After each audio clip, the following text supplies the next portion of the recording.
സ്ഥിരമായി യാത്രകൾ അല്ലെങ്കിൽ കല്യാണങ്ങൾ, അതും അല്ലെങ്കിൽ കൊമേഴ്ഷ്യലോ അല്ലെങ്കിൽ ഹോബി ആയിട്ടുള്ള പ്രൊജക്റ്റുകൾ, വർക്കുകൾ ചെയ്യുന്ന ആൾക്കാർ ഫയൽ എങ്ങനെയാണ് സൂക്ഷിച്ച് വയ്ക്കേണ്ടത് എന്നതിനെക്കുറിച്ചാണ് ഞാൻ ഇനി പറയാൻ പോകുന്നത്. ഇന്നൊരു ദിവസം ഒരു പ്രൊജക്റ്റ് ചെയ്തു അല്ലെങ്കിൽ ഒരു വർക്ക് ചെയ്തു, ഇനി ആ ഫയലുകൾ, ആ ഫോട്ടോസ് നിങ്ങൾ കോപ്പി ചെയ്തിട്ട് കമ്പ്യൂട്ടറിൽ ഒരു ഫോൾഡറിലേക്ക് സൂക്ഷിച്ച് വയ്ക്കും.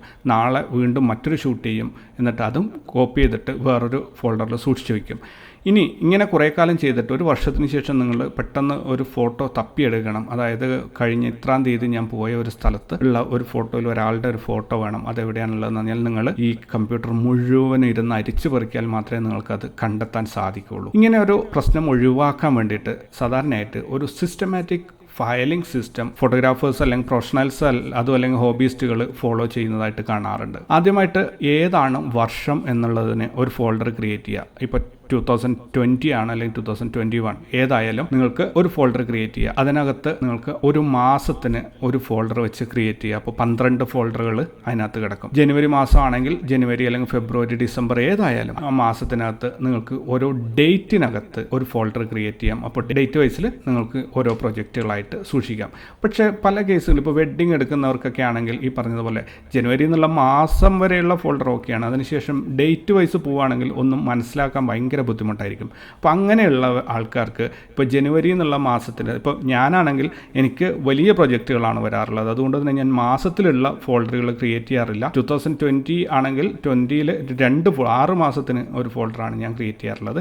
ഇനിയിപ്പോൾ നിങ്ങൾക്ക് ഹോബിസ്റ്റുകളൊക്കെ ആണെങ്കിൽ മിക്കവാറും ഒരു ദിവസം മാത്രമേ ഒരു ടൂറോ കാര്യങ്ങളോ ഉണ്ടാവുള്ളൂ, അല്ലെങ്കിൽ ഫോട്ടോ വാക്കാണെങ്കിലും ഫോട്ടോഷൂട്ടാണെങ്കിലും ഒരു ദിവസം ഉണ്ടാവുള്ളൂ. അപ്പോൾ അവർക്ക് ഒരു ഡേറ്റ് വൈസിൽ ഫോൾഡർ ക്രിയേറ്റ് ചെയ്യുന്നതിൽ കുഴപ്പമില്ല. പക്ഷേ ഒരു വലിയ പ്രൊജക്റ്റ്, ഒരു മാസം 2 മാസമൊക്കെ നീണ്ടു നിൽക്കുന്ന വർക്കുകൾ ചെയ്യുന്ന ആൾക്കാരാണെങ്കിൽ അവർക്ക് 2020, 2021 ഏതാണോ നിങ്ങൾക്ക് അത് ഒരു വർഷത്തേക്കുള്ള ഒരു ഫോൾഡർ ക്രിയേറ്റ് ചെയ്യുക.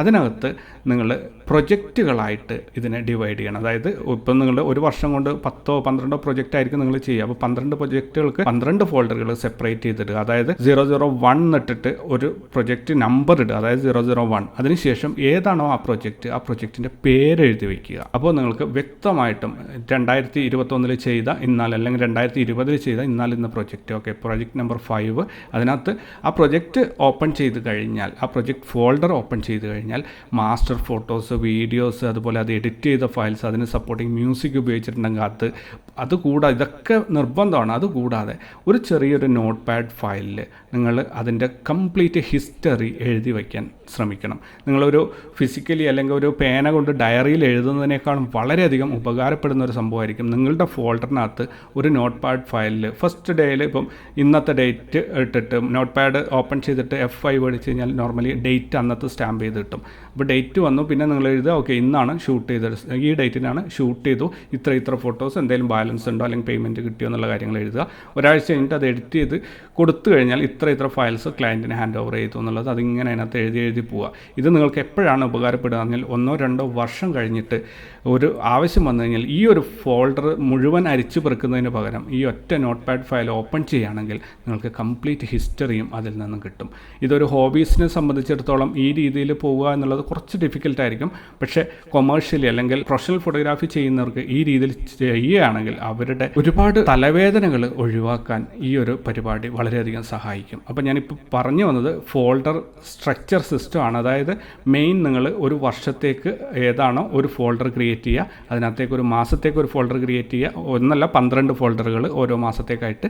ഒരു മാസത്തിനകത്ത് നിങ്ങളൊരു ഹോബിയിസ്റ്റ് ആണെങ്കിൽ ഓരോ ഡേറ്റിനനുസരിച്ച് നിങ്ങളിപ്പോൾ 1-ാം തീയതി പുറത്ത് പോയിട്ട് കുറേ ഫോട്ടോസ് എടുത്തെങ്കിൽ അപ്പോൾ ജനുവരി ആണ് ഈ മാസം, ജനുവരി 1-ന് 1 ഏതാണ് വർഷം അത് ആഡ് ചെയ്യുക. ഇനിയിപ്പോൾ നിങ്ങളൊരു 13-ാം തീയതിയാണ് രണ്ടാമത് പോയപ്പോൾ 13-1 പിന്നെ ഏതാണ് വർഷം അത് ആഡ് ചെയ്യുക. അങ്ങനെ ഓരോ ഫോൾഡേഴ്സ് ക്രിയേറ്റ് ചെയ്യുക. ആ ഫോൾഡറിനകത്ത് മാസ്റ്റർ ഫയൽ എന്ന് പറഞ്ഞിട്ടൊരു ഫോൾഡർ ഉണ്ടാവണം.